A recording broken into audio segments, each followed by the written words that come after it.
Asalaamu calaykum soo dhawaada asxaabta qiimaha badan ee ku xidhan channelkeena Gedla Tube ee barashada culumta kombiyuutarka iyo tiknoolajiyadda. waa koorskeena imtixaanaha QuickBook. waxaa muuqaalkan idinla socodsiinaya anigoo ah Engineer Ismaan Gurey.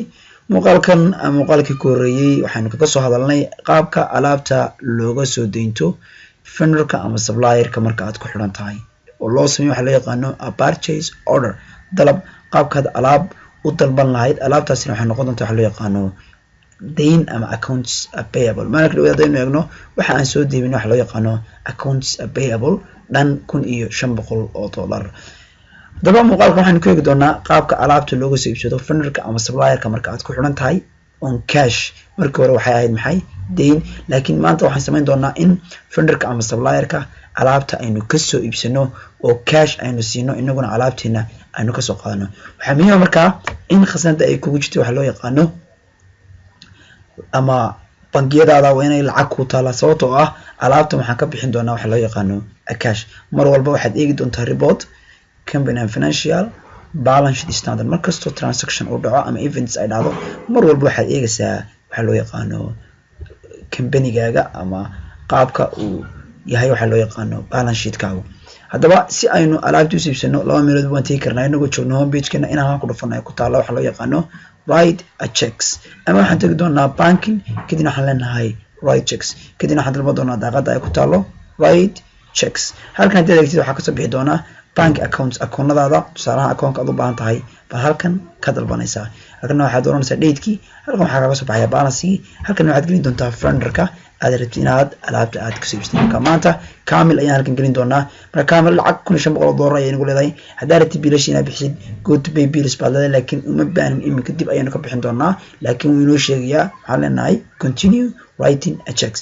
intaas markay kusoo baxdo halkan waxaad gelin doontaa description baad gelin kartaa. halkan waxaa ku yaala laba daaqadood oo ah items and expense.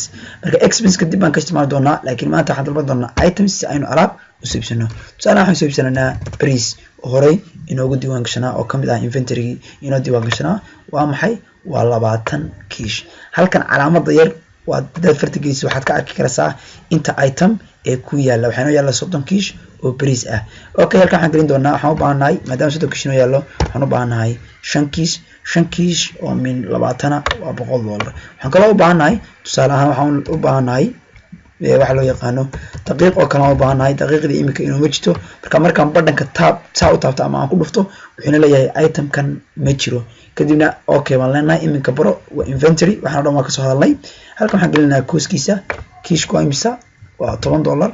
inaguna sales pricekiisa imisaan siin doonaa? waxaan siin doonaa $13.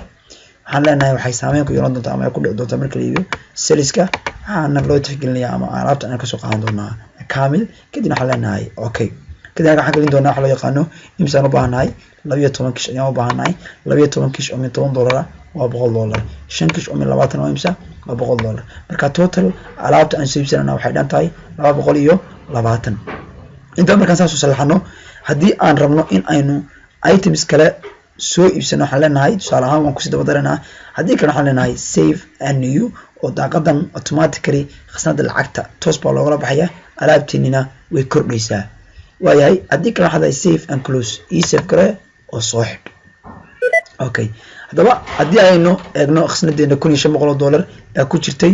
iminka waxaa soo haray $1,280. sidoo kale haddaan tagno list, kadibna item list, halkan haddii aynu eegno waxaa soo kordhay inventory-geeni. waxaa kusoo kordhay waxaa loo yaqaano xooga yar computerka jam galay. haddaynu eegno waxaa noo soo kordhay waxa loo yaqaano daqiiq, waa inventory, waa sales, waa 12. kiishkiina waxaan siin doonaa $13. sidoo kale bariiska wuxuu ahaa 30, waxaa ku kordhay 35 kiish oo isaguna bariisa ayaa inoo yaala.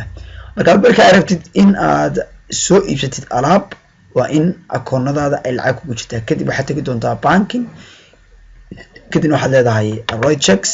halkan waxaad gelin doontaa akoonka lacagta lagala baxayo. halkan waxaad ka dooran doontaa date-ka. halkanna waxaad ka dalban doontaa waxa loo yaqaano vendorka ama supplierka. halkan waxaa ku yaala laba daaqadood waa items and expense. marka iminka waxaan isticmaali doonaa items.